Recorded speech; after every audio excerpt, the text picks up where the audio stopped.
அன்பானவர்களே, இந்த காலத்திலே மனிதனுடைய நிலைமை எப்படி இருக்குது என்றால், பொய்யான செய்திகள் இருக்குல்ல இந்த உலகத்தில், செய்தி பேப்பராக இருந்தாலும் சரி, மற்ற விஷயங்களாக இருந்தாலும் சரி, பொய்யான செய்திகளை காசு கொடுத்து வாங்கி படிப்பான்.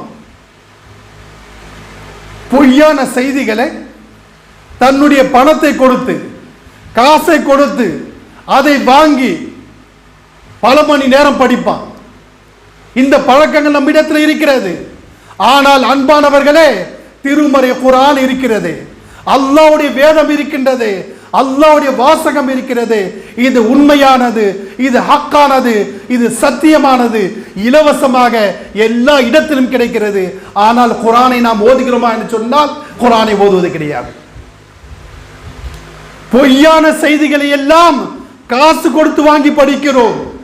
இலவசமாக கிடைக்கக்கூடிய திருமறை குர்ஆனை நாம் ஓதுகிறோமா, நாம் படிக்கிறோமா, அதன்படி அமல் செய்கிறோமா என்று சொன்னால் சுத்தமா கிடையாது சகோதரர்களே.